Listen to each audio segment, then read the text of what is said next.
بینەرانی بەڕێز لە هەر شوێنێکن سڵاوتان لێبێت و جەژنی نەورۆستان لێ پیرۆز دەکەم لە هەموو کوردێکی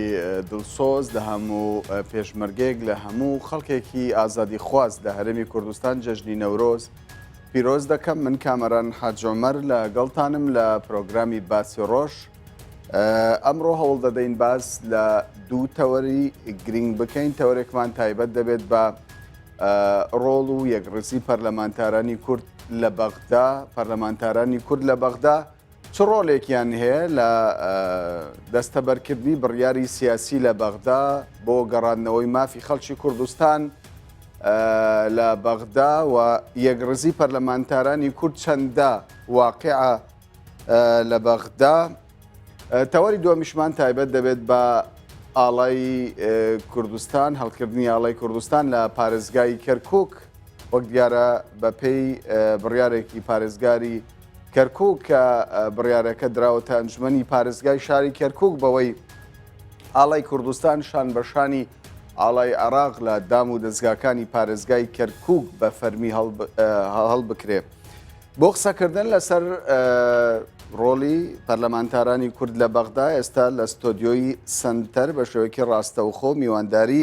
ئەردەلان نورەدین پەرلەمانتاری پارتی دموکراتی کوردستان لە پەرلەمانی عێراقمان کردووە. بەخێربەی کاگەردەلان بۆ باسی ڕۆژ.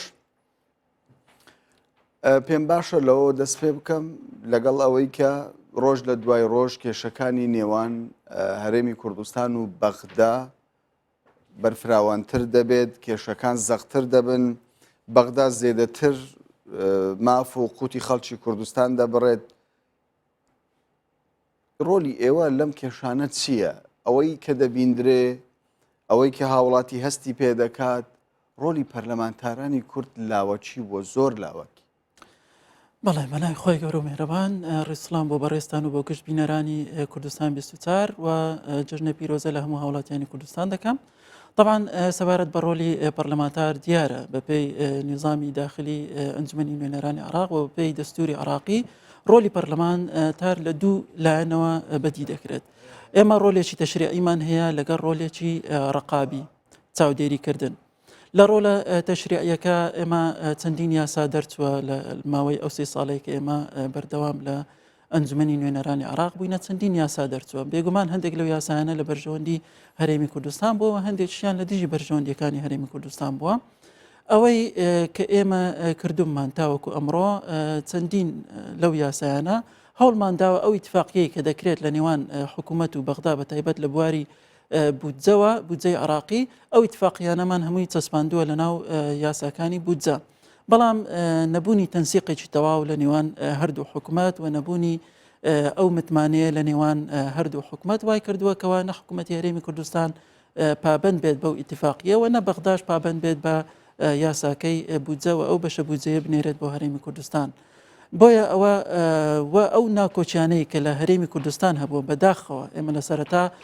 پەرلەمانتارانی کورد لە بەغدا هەمومان یەکدەنگ بووین و توانیمان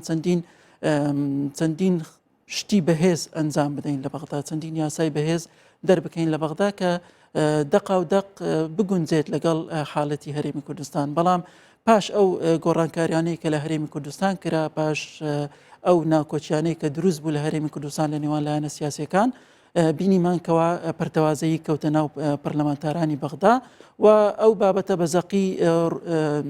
ڕوون کراوە و دیار کەوت. لەو کاتێکەوە لێپرسینەوە لە بەڕێز وەزیری دارایی عێراق کرا، بینیمانکەوە لایەنە کوردیەکان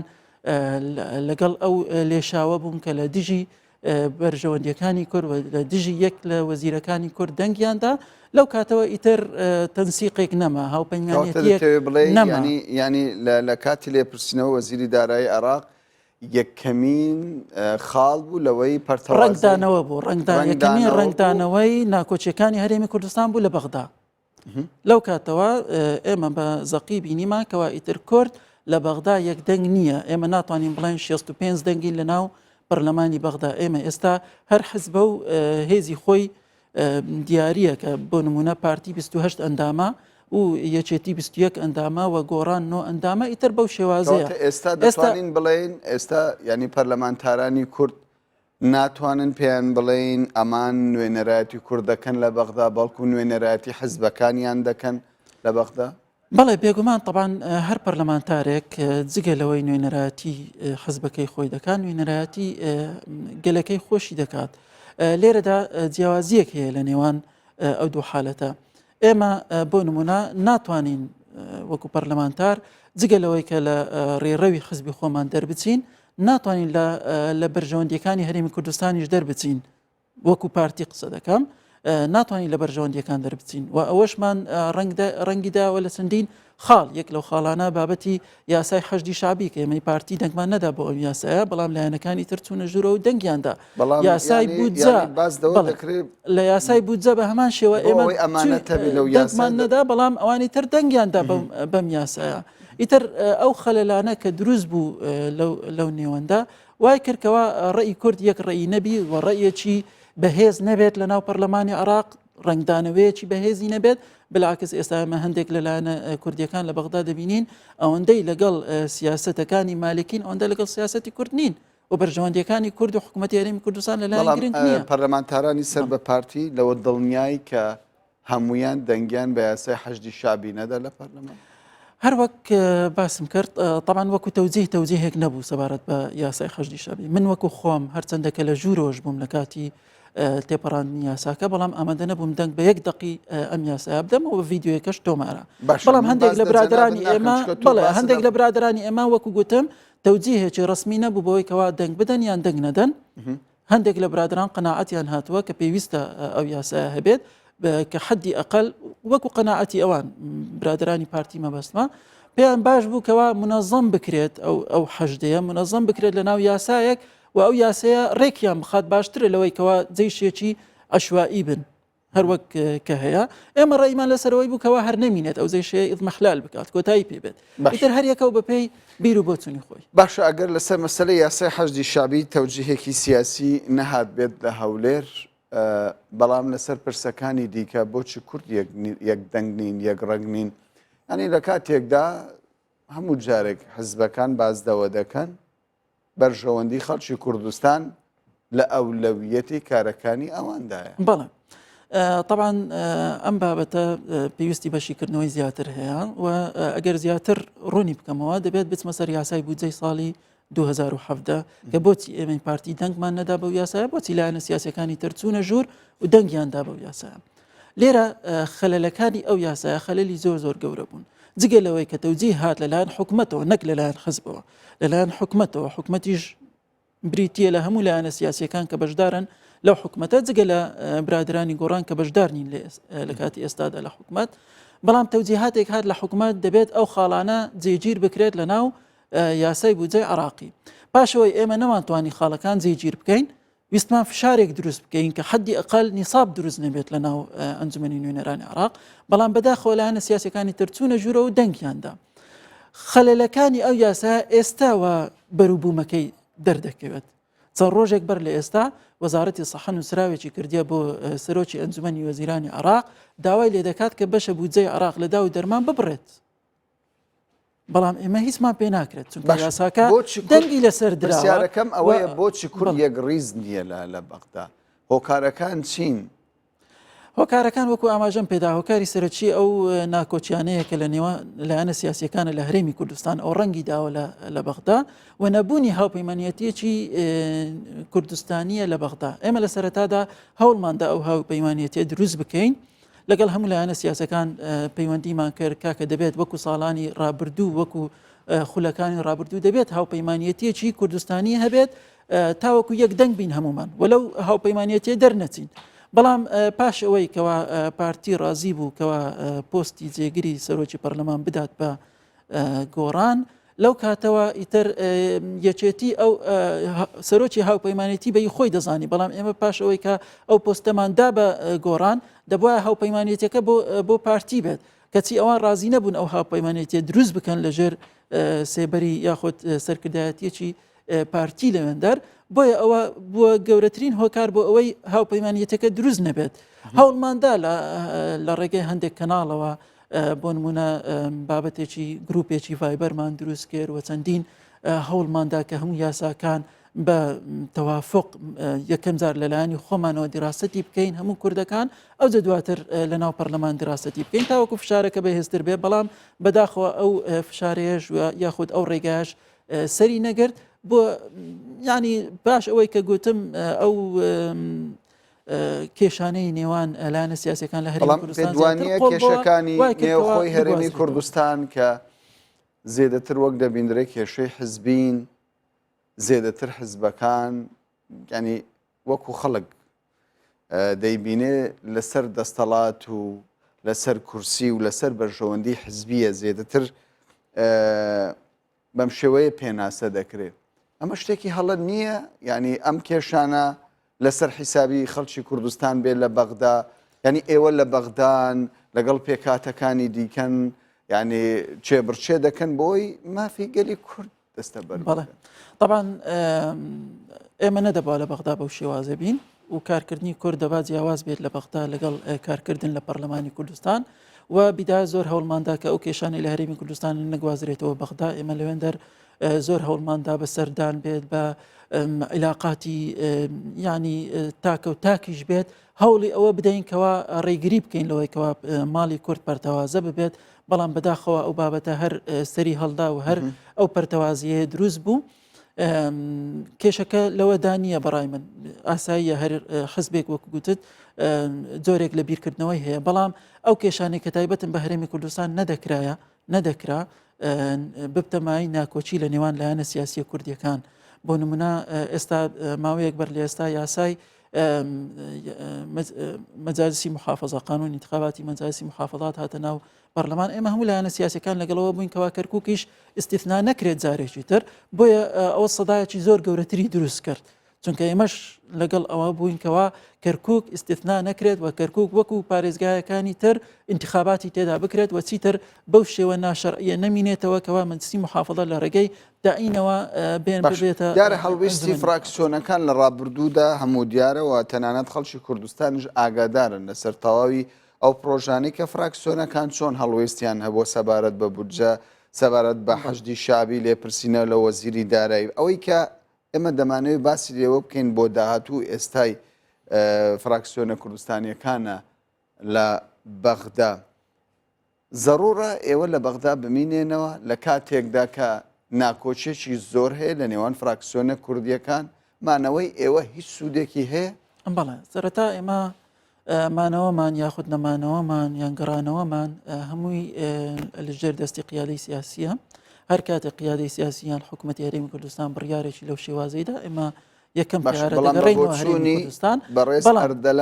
بەڵێ بە بۆچینی ئێمە دەبێت لە بەغدا بین و بە بەهێزترین شێوە لە بەغدا بین تا ئەو کاتەی ئێمە ناوماڵی خۆمان هەمووی بڕیار لەسەرەوەی دەدات کەوا سربەخۆیی کوردستان ڕابگەێنین هەر کاتێک ئێمە سربەخۆی کوردستانمان ڕاگەان ئەو کاتە ئێمە کێشەمان لەگەڵ بەڵام مانەوەتان لە بەغدا سوودێکی هەیە ئێمە سەبارەت بە بەرژەوەندی خەڵکی کوردستان قسە دەکەین یعنی پرۆژەی بودجە بەغدا جێبەجێی ناکات بنەماکانی دەستوری بەغدا جێبەجێی ناکات ڕێککەوتنی بابەتەکەوانە پرۆژەی بودجە پەیوەستە بە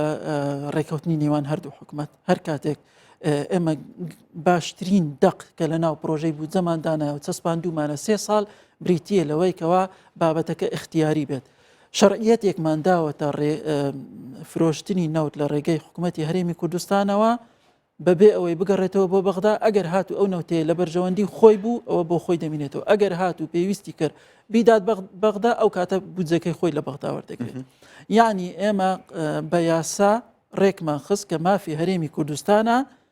نەوتەکەی خۆی بۆ خۆی بفرۆشێت بەڵام لە پێشتردا کێشەیەکی گەورە لەسەر فرۆشتنی نەوتی هەرێمی کوردستان هەبوو هەمومان بینیمان ئەو باخیرەی کە چوو بە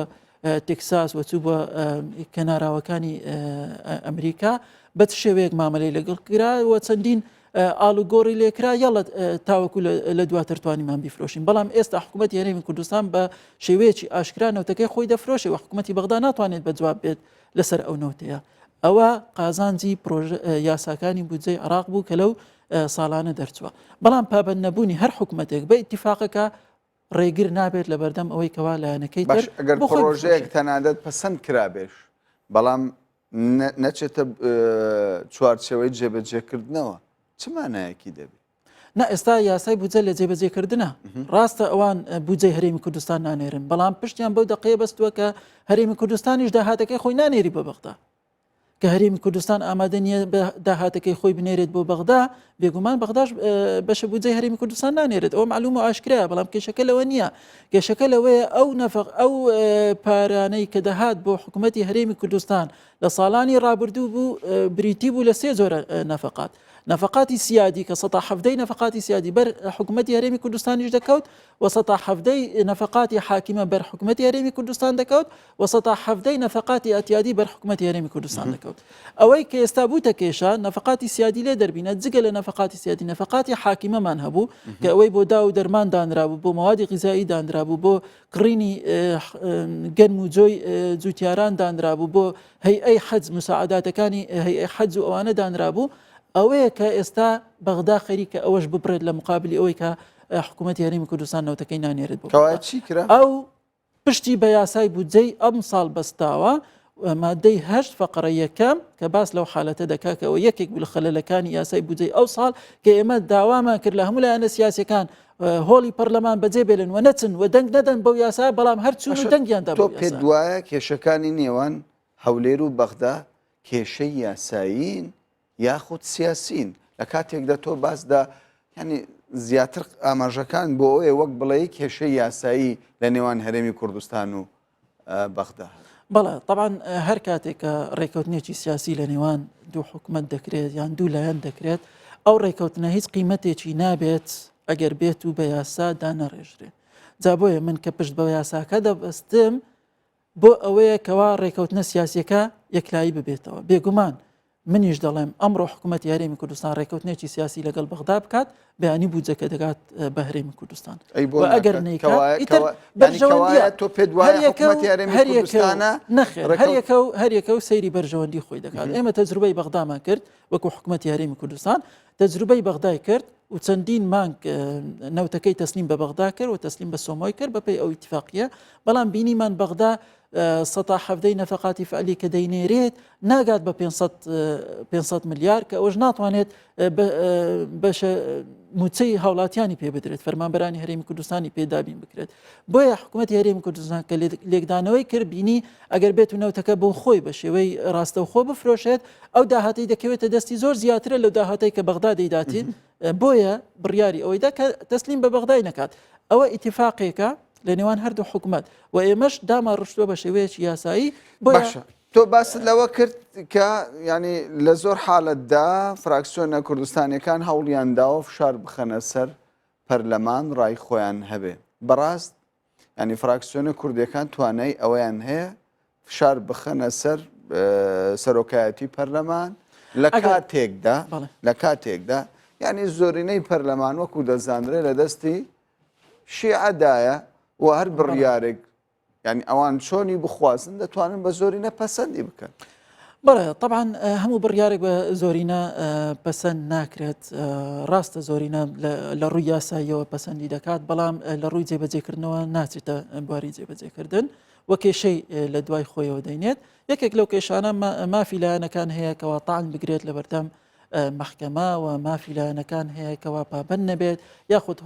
هۆڵەکە بەجێدێت یاخود ئەو تەوجیهاتە دەدات کەوا بە هیچ شێوەیەک ملتەزم نەبێت بەو ئیتفاقیە لە پەرلەمانی عراق چەندین لێژنە پێکات دواترین لێژنە ئەو لێژنەیە بووکەوە پێکهێنرا بە سەرۆکایەتی جێگیری یەکەمی سەرۆکی پەرلەمان بۆ لێپێچینەوە لە موچەی فەرمانبەرانی هەرێمی کوردستان و گەیشتنی بودجەی عراق بەو فەرمانبەرانە ئێمە لە سەرەتادا دەمازانی ئەو لێژنەیە سەرکەوتوو نابێت ئەندامیشمان هەبوو لە ناو ئەو لێژنەیە و هەموو لایەنەکانیش بەشدار بوون لەو لێژنەیە بەڵام سەرکەوتوو نابێت بۆچی لەبەرەوەی بابەتەکە تایبەت نییە بە یەک پەرلەمان ئەگەر بێت و لێژنەیەکی مشترەک لە نێوان پەرلەمانی بەغدا و پەرلەمانی کوردستان پێک هات با و پەرلەمانی کوردستان کارابایە ئەو لێژنەیە دەیتوانی هەندێک کار بکات بەڵام بەو شێوازە ناتوانێت پەرلەمان ئەو دەسەڵاتەی نییە پەرلەمانی بەغدا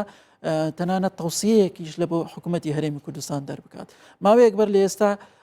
واژۆ کۆ دەکراوە بۆ لێپرسینەوە لە سەرۆکی هەرێمی کوردستان هیچ قیمەتێکی قانونی نییە، چکەم پەرلەمانی بەغدا ناتوانین لێ پرسینەوە لە سەرۆکی هەرێمی کوردستان بکات. سەرۆکی هەرێمی کوردستان شەرعیەتی لە پەرلەمانی بەغدا وەرنەگرتووە، شەرعیەتی لە پەرلەمانی کوردستان وەرگرتووە، لە هاوڵاتیانی هەرێمی کوردستان وەرگرتووە. جا بۆیە ینی هەندێک حالات دەکرێت لە ناو پەرلەمان بەداخەوە حالەتەکان تەنیا فشارێکی سیاسیە، تەنیا بۆ ئەوەیە لە ڕووی ئالامیەوە هەندێک لایانی سیاسی بڵێن ئێمە ئەو دەستکەوتەمان ئەنجامدا، یاخود باسکردنی بەشە ئازوقەی کوردستان یان باسی هەندێک بابەتی تر کە تایبەتە بە هەرێمی کوردستان، ئەمە دەزانین بەغدا هیچی پێ ناکرێت لەو کەواتە مزایەدەیە پێ دوایە مجرد مزایداتە مزایدات بەداخەوە لەو فترێش کە فترەی دیعای انتخابی دەست پێ دەکات بۆ دەورەی داهاتوو، ئەو بابەتە زیاتر و زەقتر دەبێتەوە بێگومان. یعنی چاوەڕێ بکەین زیاتر لە میدیاکانی حزبی قسەی زۆر لەسەر ئەو مەسەلانە بکرێ پارەی جوتیارانە مەسەلەی دەرمانە. بەڵێ بەڵێ بەڵێ ئەو بابەتە زیاتر زەقتر دەبێتەوە لەو بەو دوایە. بۆچی تاوکو ئێستا ینی وەک چاوەڕێ دەکرا باز دەوە دەکرا شاندێک لە حکوومەتی هەرێمی کوردستان شاندێکی سیاسی بچێتە بەغدا کێشە و گرفتەکان چارەسەر بکەم ئەم سەردانە ئەنجام نەدرا. بەڵێ سەبارەت بە شاندەکان ئەم وەکو خۆم تێبینیەکی سەرەکیم هەیە لەو بابەتە. ئێمە هەموو جار دەبینین کەوا شاندی حکوومەتی بەغدا کە سەردانی هەولێر دەکات یاخود شاندی حکوومەتی هەرێم کە سەردانی بەغدا دەکات، ئەو شاندەی کە لە بەغدا دائیمەن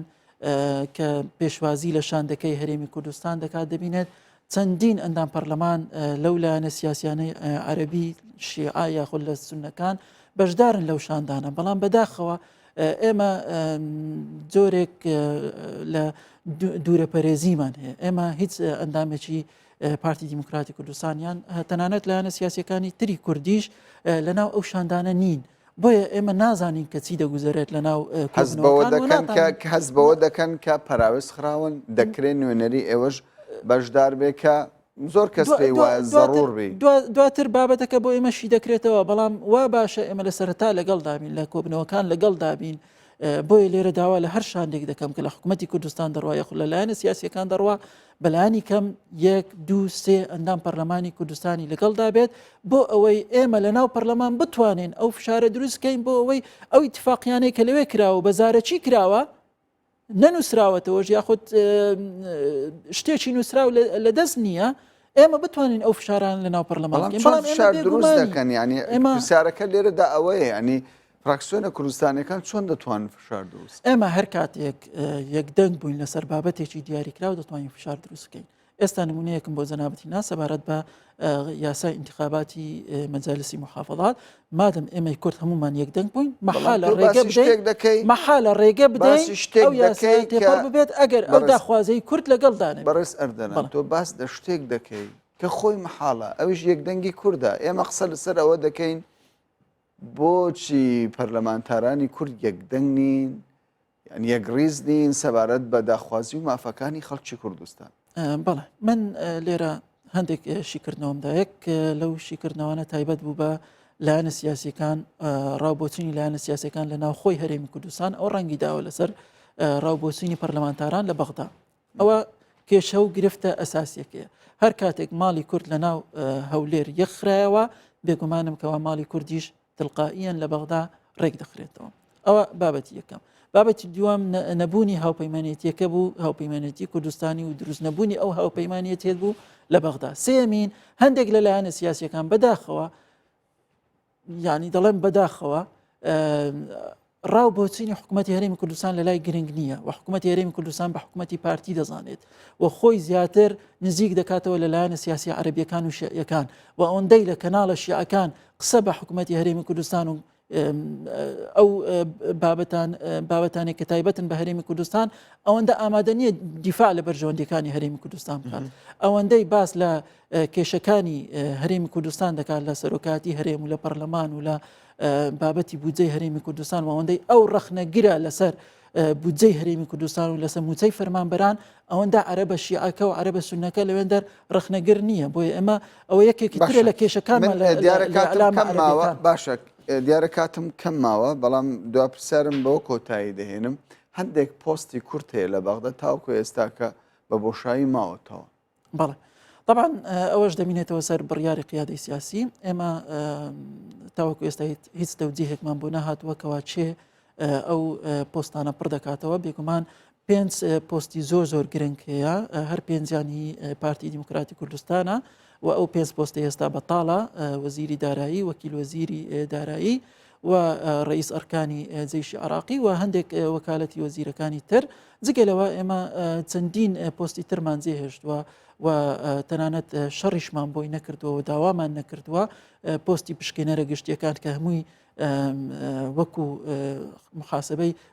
وەکیل وەزیریان بۆ دەکرێت لە دەرەجە و لە پۆست ئەوەش هیچیان بەرکورد نەکەوتووە زیاتر لە هەفتە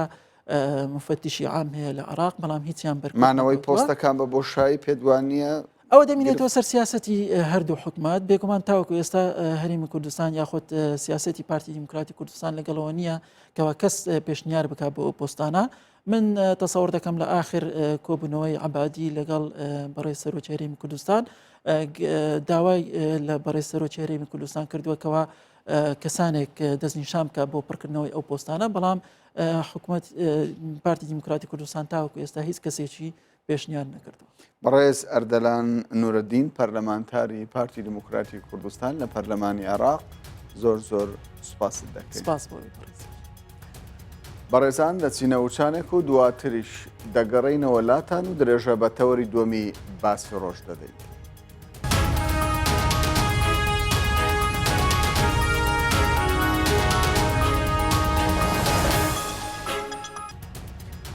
جارێکی دیکە سڵاو بینەران و بیسەرانی کوردستان 24 و باسی ڕۆژ تەوەری دووەمی باسی ڕۆژمان تایبەتە بە ڕەوشی ئێستای پارێزگای کەرکووک و پرسی بەرزکردنەوەی ئاڵای کوردستان لە کەرکووک وەک دەزانرێ بەرزکردنەوەی ئاڵای کوردستان لە کەرکووک کۆمەڵێک کاردانەوەی بە دوای خۆی داهێناوە دیارە زۆرینەی کورد و زۆرینەی پێکاتەکانی دیکەش لە نێو سەنتەری شاری کەرکووکدا لەگەڵ هەڵکردنی ئاڵای کوردستان بەڵام لە هەمان کاتیشدا دژە بەرەهەن هەندێک پێی وایە کە ناکرێ ئاڵای کوردستان لە شاری کەرکووک بەرز بکرێتەوە بۆ قسەکردن سەبارەت بە دۆخی ئێستای شاری کەرکووک و ئایندەی ئەم شارە بە شێوەیەکی ڕاستەوخۆ لە شاری کەرکووکەوە میوانداری محەممەد عوسمان پەرلەمانتاری یەکێتی نیشتیمانی کوردستان لە پەرلەمانی عێراق میوانمانە. بەڕێز محەممەد عوسمان بە خێر بێن بۆ باسی ڕۆژ وەکو لە دەستپێکی ئاخافتنەکانمدا باسم لەوە کرد کە ینی زۆرینە لەگەڵ هەڵکردنی ئاڵای کوردستانە لە پارێزگای کەرکووک بەڵام بەشێکیشی پێی وایە ناکرێ هەڵکردنی ئاڵای کوردستان بەبێ ڕەزامەندی بەغدا بێ.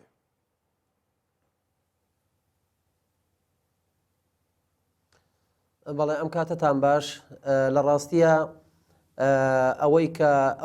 ئەو پێشنیاری کە کراوە بۆ هەڵکردنی ئاڵای کوردستان لەسەر فەرمانگەکانی دام و دەستگاکانی کەرکووک پێمان وایە بڕیارێکی یا بڵێن پێشنیارێکی درەنگە و ئەبوو زووتر بکرایە ئێمە لە دوای ساڵی 2003 و پاشان لە 2005 کە دەستوری عێراق نووسرایەوە هەر لەو کاتەوە کەرکووک بە ناوچە جێناکۆکەکان واتە منطقە متەنازە عەلەیها ناسرا بەپێی دەستور و بە تەحدید بەپێی مادی 140 ئەم کەرکووکە ئەم منطقەی ئێمە شوێنی منطقە متەنازە عەلەیهایە واتە بۆ هیچ لایەک ساغ نەبووتەوە کەواتە ئەکرێ ئێمە لەم حاڵەتەیە ساغ نەبوون لە نێوان چێ لە نێوان حکوومەتی فیدرالی و لە نێوان حکوومەتی هەرێمی کوردستان لەم حاڵەتەیە بەپێی ئەم دەستورە بەپێی ئەم بڕگە و مادەیە هەردوو حکوومەت بۆیان هەیە و مافی دەستوری خۆیانە کە ئاڵای خۆیان هەڵ بکەن تا ئەو کاتەی ئەم ناوچەیە لە ڕیفراندۆمێکە لە وەرگرتنی ڕێی خەڵکی کەرکووک بڕیاریان وایە بە چ لایەکە کار بکەن بژێن لەگە حکوومەتی ئیتحادی بمێنەوە یاخود بچنە پاڵ حکوومەتی هەرێمی کوردستان تا ئەو کاتە هەردوو لە هەم حکوومەتی فیدرالی عێراق و هەم حکوومەتی هەرێمی کوردستان مافی ڕەوای شەرعی قانونی دەستوری خۆیەتی ئاڵاکەی هەڵبکە لەبەر ئەوە ئێمە زۆر یەکەم ڕۆژ پێویستی بەڕۆژمان ئەزانی و ڕاوەرگرتی بەغدان نییە بۆ هەڵکردنی ئاڵای کوردستان لە پارێزگای کەرکووک وەک هەندێک لە پێکاتەکان باسی لێوە دەکەن داوای دەکەن. لە ڕاستیە هیچ پێویستی بە وەرگرتنی ڕێی بەغدانیە و ئەو ڕۆژەی کە دەستور نووسرایەوە و بە زۆر مادێشیان زیاد کرد بۆ دەستوری عێراق ناوێنە مادەی 140 و تایبەت کرا بە ناوچە کێشە لەسەرەکان دەبوو ئەو ڕۆژە ئەو مادەیان دانەنایە کە ئێستا دانراوە یان ئەوەتە بێت دەستوری عێراق بگۆڕدرێ یاخود ئەبێت لەو ڕۆژەوە ئاڵای کوردستان هەڵبکرایە لە کەرکووک و بۆ یەکە ئەمە مافێکی دەستوری ئەمە لەلایەک لەلایەکی تر ئەو کەسولایەنانەی کەوا کە ئێستا ناڕازین بە هەڵکردنی ئاڵای کوردستان نەک هەر ئێستا زۆر لە مێژە ئەوانە ناڕازین بە هەموو کار و کردەوێکی کوردستانیانە لەم شارە و هەر جارش پەنا بۆ لایەن و شوێن و جێگەیەک ئەبەن و هەر ڕۆژە ئەجندای دەوڵەتێکی ناوچەکە جێبەجێ ئەکەن ئەوانە جەڵەویان لای خۆیان نییە ئەوانە هەر ڕۆژە بە شێوەیەک هەر شتی شتێ لە بەرژەوەندی خەڵکی کوردستان بێ لە بەرژەوەندی کەرکوچیەکان بێ لە بەرژەوەندی ئەو مێژووی کەوا ساڵەهای ساڵە خەڵکی کوردستان لە پێناوێ ئەکوژرێ و دەبرشێ و ئێمە لە دوای کە شۆڕشی ئەیلورش لەسەر کەرکووک توایەوە و ئێستا کەش کە لە دوای شۆڕشی ئەیلول لەو کاتەوە تاکو ئێستاکە کوردی دوهۆک و سلێمانی و هەولێر و گەرمیان کە شەهید ئەبێت یا ئەچێ هەر لەسەر کەرکووکە بۆ یەکە ئەوان هی بەلایەنە زۆر ئاساییە بێباکانە کار بکەن بۆ هەڵنەکردنی ئاڵای کوردستان ئەمەش دەسەکە ڕوونە دیارە لەوەتی هەنوا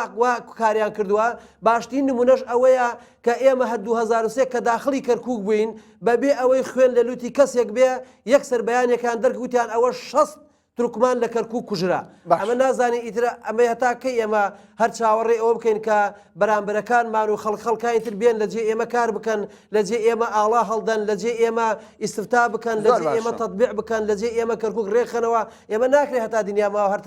هەر بۆسین بۆ یەکە ئەوەی لە کەرکووک کراوە ئەوە پێمان وایە کارێکە زۆر لە جێخۆیەتی زۆر درەنگش کرا بۆ یەکە هەر کەس و لایەنێک ئەگەر دەیەوێ لەم مەسەلێ تێبگا ئەوە ئێمە ئەگەڕێنەوە بۆ دەستور ئامادەین بە پێی دەستوری عێراق و بە تەحدید مادەی 140 مامەڵەی لەگەڵا بکەین باشە ئەگەر ینی بەشێک لە پێکهاتەی تورکمان دژی هەڵکردنی ئاڵای کوردستان لە پارێزگای کەرکووک بن بچێتە خانەی ئەوەی کە ئەجندای دەرەکی جێبەجێ دەکەن بەڵام بەڕێز محەممەد یۆنامیش دەڵێ ئەمە ینی نیگەرانی دەربڕیوە دەڵێ هەڵکردنی ئاڵای کوردستان کێشەی لێ بە دوای خۆیدا دەهێنێ تاگلایەنەیە پێویستی بە ڕەزامەندی هەموو پێکاتەکان هەیە بۆ ئەوە چ دەڵێی تۆ؟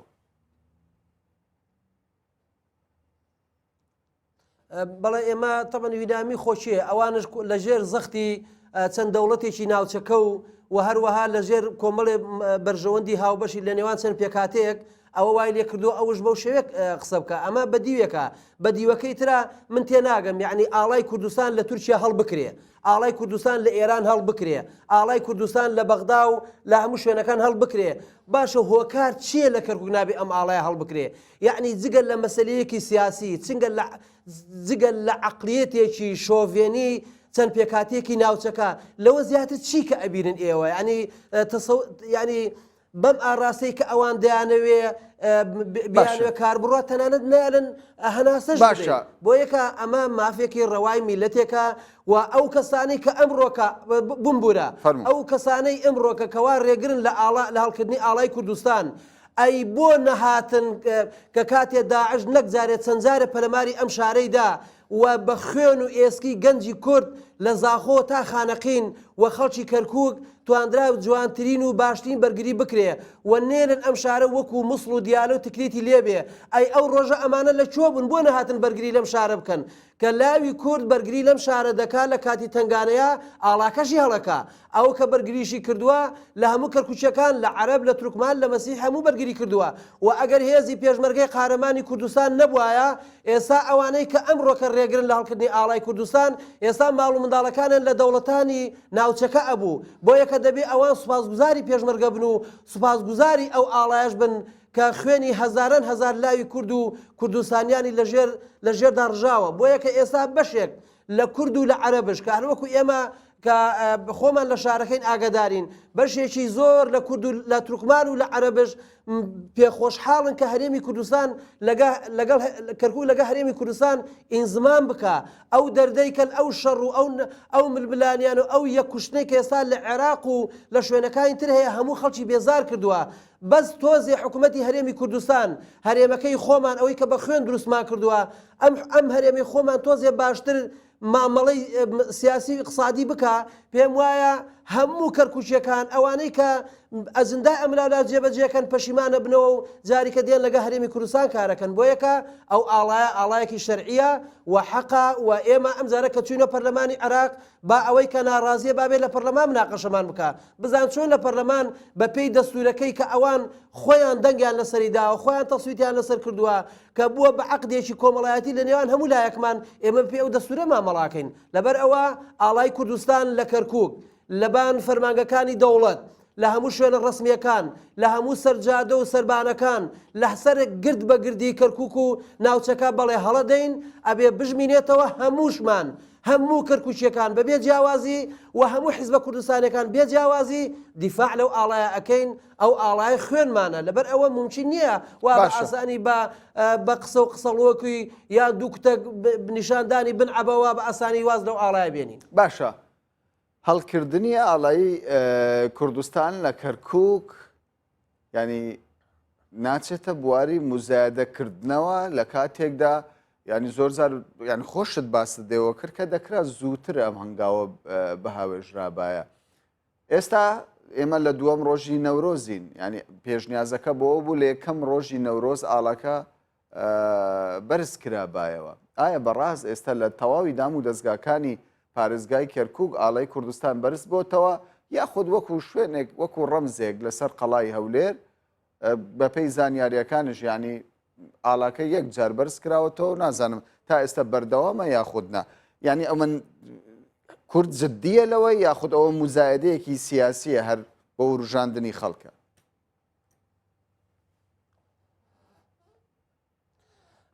من جارە لە جەنابتە پرسم بۆچی مزایدەیە یعنی ئەگە تۆ ئەگەر ئێمە میلەتێک لەوەتی هەین وا بە وڵاتانی دەوروبەر و بە تایبەت عێراق و کە مەرکەزەکەی بەغدا بووە ئەمان کوژن لە ناومان ئەدەن خاکمان بە ترۆگە ئەپێژن ئەگەر ئێمە ئەم ئاڵایە هەڵبدەین چ مزایدەیەکی تایە من ئەمە حەزەکەم یعنی با پرسیارەکە لە تۆش بکەم مزایدە چی ئەبینی کە بەو شێوەیە باسیەکە ئەمە یەکەم باشە بۆچی پارێزگاری کەرکووک من بەو شێوەیە وەڵام بدەمەوە بەڕێز محەممەد بۆچی پارێزگاری کەرکووک بڕیارێکی فەرمی دەرناکە بەڵکو پێشنیاز دەکا بۆ ئەنجومەنی پارێزگای کەرکووک کە مەسەلەیە تاوتوێ بکەن لە کاتێکدا ینی زۆر کەس باسدەوە دەکا ینی ئەنجومەنی پارێزگای کەرکووک پەرلەمان نییە تاوەکو بڕیاری یاسایی و تەشریع دەربکە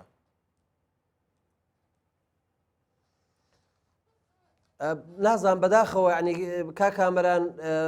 ئەوەی کە تو جەناب دەڵێ زۆر دوورە لە دەستور و زۆر دوورە لەوەی کە ئێستا تۆ باسەکەی جارێ یەکەم پارێزگاری کەرکووک ناتوانێت بڕیار دەربکا بە پێی دەستور ئەبێ پێشنیار بک بۆ ئەنجومەنی پارێزگای کەرکووک ئەنجومەنی پارێزگای کەرکووک ئەوان ئەتوانن ئەو پێشنیارە بکەن بە بڕیار بۆ یەکە پارێزگاری کەرکووک هەڵی نەکردووە بە جوانی و بە شێوەیەکی دەستوری بەڵام پارێزگاری کەرکووک بەڕێز محەممەد ینی تۆ ڕای خۆت دەردەبڕی من ناچارم ینی بە پێی یاسا قسە لەگەڵ بکەم ینی بە پێی خۆت دەڵێ ینی بە پێی دەستوری عێراق مافی هەرێمی کوردستان ینی مافی هەرێمی کوردستانە ئاڵای خۆی بەرز بکاتەوە هاوشان لەگەڵ ئاڵای عێراق کەوایە پارێزگاری کەرکووک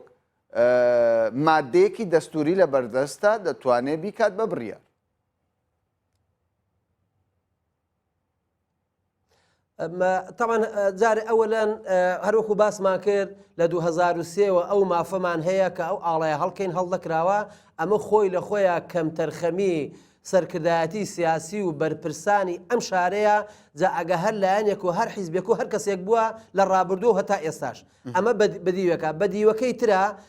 پارێزگاری کەرکووک مافی ئەوەی هەیە بە پێی تعلیمات ئەتوانین بڵێن بە پێی ڕێنمایەکان نووسراوێک ئاڕاستەی ئەنجومەنی پارێزگای کەرکووک بکە ئەنجومەنی پارێزگای کەرکووک ئەوان ئەتوانن ڕەفزی بکەن یان دەنگی لەسەر بدەن ئەمە جگەل لەوەی ئاڵای کوردستان ماوەیان کەوتووە بەڵێ باەکی زۆر بە قووەت هاتبوو هەموو برادرانش ئاگادارن کەوتوب ئێستا ڕاستش کراوەتەوە ئێستا ئاڵای کوردستان لەبان قەڵای کەرکووک نەک هەولێر لەبان قەڵای کەرکووک ئەشەکێتەوە و بۆ یەکە هەموو شتەکان بە شێوەیەکی ئاسایی ڕۆیشتووە و ئەبێ بە شێوەیەکی ئاساییش بەردەوام بێ. باشە بەڕێز محەممەد ینی شتێک کە ینی مافێکی دەستوریە کورد لە ینی دەمێکە دەبایەم هەنگاوە بەهاوێژێ نەی هاوێشتووە چۆن دەکرێ مافێکی دەستوری خۆت بخەیتە بەردەم ئەنجومەنی پارێزگای کەرکووک ینی بیکەیتە ڕاپرسیەوە دەنگی لەسەر بدرێ ئەرێک ئێوە ڕازین ئەم مافە دەستوریە کورد پەیڕەوی بک یاخودنا پێدوانی ئەمە هەڵەیەک هەبێ لەم مەسەلەیەدا.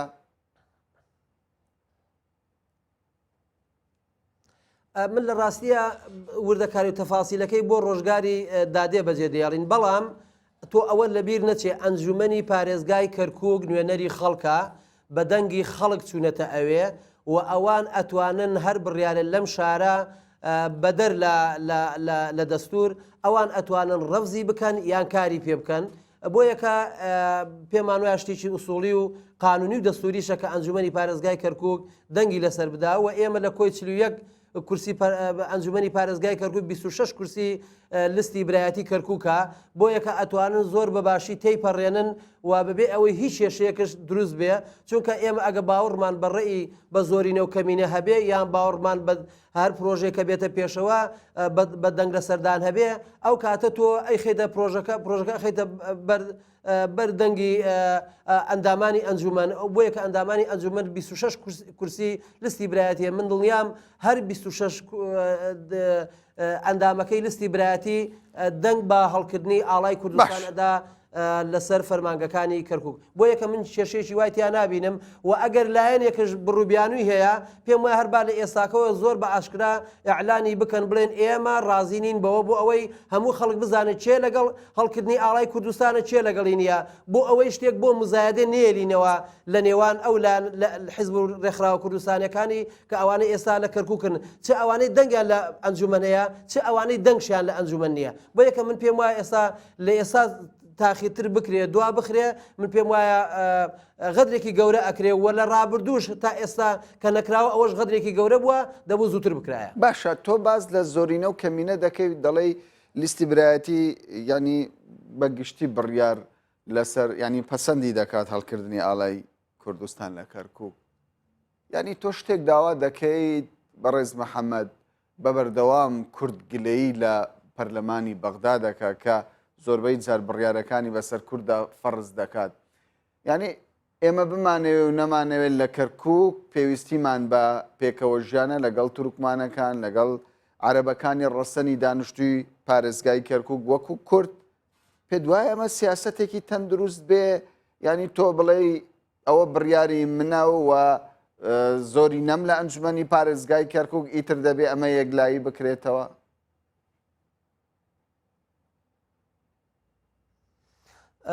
طبعا با لە سەرەتا لەوە دەست پێ بکەین لە پەرلەمانی عێراق نەمان هێشتووە یەک وشە دژی کورد و کوردستان تێپەڕێ بەتابەت لەم دەورەی ئێمەیە و ئەگەر تۆ جەناب شتێک لایە پێمان بڵێ فڵان بڕیار لە دژی کوردرا لە هەر شوێنێکشا لە پەرلەمانی عێراق کەسمان هاورد بێ کورد خۆی بەشێک بۆ لە شکست و بۆ یەکە پێم وایە هیچ نەمانێشتە هیچ شتێک بڕوە نە لەسەر کەرکووک نە لەسەر کوردستان نە لەسەر بودجا نە لەسەر هەموو ئەوانەی کە نە لەسەر هەڵەبجا نە لەسەر جوتیار مستحقاتی جوتیاران نە لەسەر داو دەرمان هیچ شتێک نەمانێشتەوە بڕوە بەڵام ئەگە کورد خۆی لە شتێکان مقەسرە ئەوە مۆزوعێکی ترە بۆ یەکە با ئەمە نەخرێتە ئەسۆی پەرلەمانتاران سەبارەت بۆ بڕیاری کەرکووکش ئێمە ئەبێ ناو پرۆسەیەکان پێ ئەوترێ پرۆسی دیموکراسی پرۆسی دیموکراسی هەموو شتێن نە بەدڵ تۆیە نە بەدڵ من شەبێ لەم حاڵەتەیە سیستەمێکمانەیە کەمینە و زۆرێ ئێمە ناڵێن دەسەڵاتی ڕەهای زۆرینە و بەڵام پشتگوێخستنی کەمینە بۆ یەکە ئێمە ئەتوانین لەم حاڵەتەیە مافی کەمینەش دەستە بڕکەین لە زۆر شتی ترا بۆ نمونە ئێستا لە کەرکووکە ئێمە 13 کورسی پەرلەمانمان هەیە لەم 13 کورسیە هەشتی هی کووردە بەڵام تۆ ئەگە بەپێی ئەمە بێ ئەبێ کە دوانی هی تورکمانە دوانی هی عەرەبە ئەبێ ئێمە لەسەرەوە تا خوارەوە هەموو بەرپرسایەتی و مەسئولیت لەم شارە بە پێی کورسیەکانی پەرلەمان دابشکەین بەڵام ئێمە لەوێ حەقمان داوە پێیان کە ڕەنگە پێکاتێک مافی ئەوەی نەبێ ئەوەندا بەرپرسی هەبێ بەڵام پێی دراوە پێکاتەیەکی تر ئەبێ زیاتری هەبێ بەڵام کەمتری هەیە کورد تا ئێستاکە لە کەرکووکە لە 18 فەرمانگەکانی کەرکووکش نییە بۆ یەکە یعنی ئێمە کە لەوێ ئەڵێن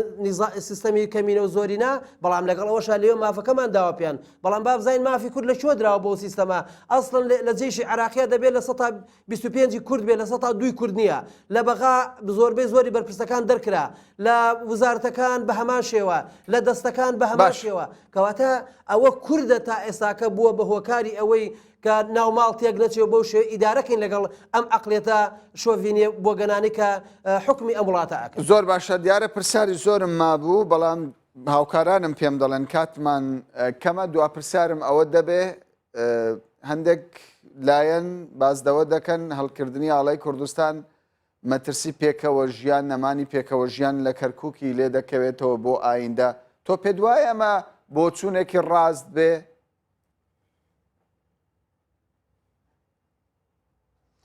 من بە دڵنیاییەوە پێتەڵێم ئەمە هیچ بۆچوونێکی ڕاز نییە بەڵگەشم بەچی هەیە ینی پشت بەچی ئەبەسم کەوا ئاڵێم ئێمە لە 2023 لە کەرکووک ئەوەی کە هەرێمی کوردستان ویستی بێتی جێگیری بکات جێگیر بووە هەر لە ینی هێنانی پێشمەرگە و پاراستنی سەنگەرەکان و خۆ بە کوژدان و ڕێخستنەوەی ناو شار و هەروەها زۆر کە دروستکردنی زیاتر لە 20 بۆ 25 تا 30 گەڕک لە کەرکووکا کە هەموو خەڵکی کەرکووک هاتوونەتەوە شارەکە و جگە لەوەی ئێمە لە سەردەمی دوو ئیدارەیشا دوو لژنەی ئاوادانکردنەوەمان هەبوو هەم ئیدارەی سلێمانی و هەم ئیدارەی هەولێر یەک کۆمەڵ پرۆژەی زۆر باش و استراتیژی لەم شارە کرا کەس نقەی لێوە نەهات نزیکەی 12,000 مامۆستا و مۆزەفی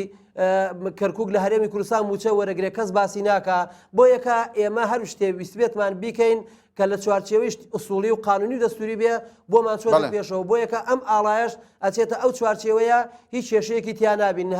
هەر کارمەندێکی ئەم شارەش کە بڕیاری ئەنجومەنی پارێزگای کەرکووک جێبەجێ نەکا بە تاکید تووشی عقوبەی ئینزباتی ئەبێ بۆ یەکە دەبێت لە ئێستا هەموو کەس هەموو لایەک باش بزانن ئەبێ ئیلتزامی تەواو بە بڕیارەکەی ئەنجومەنی پارێزگای کەرکووکەوە بکرێت. بەڕێز محەممەد عوسمان پەرلەمانتاری یەکێتی نیشتیمانی کوردستان لە پەرلەمانی عێراق کە بە شێوەیەکی ڕاستەوخۆ لە شاری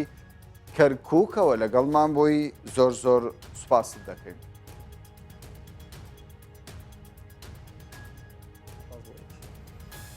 بینەرانی بەڕێز سوپاس بۆ ئێوەش کە کاتی خۆتان بە ئێمەدا.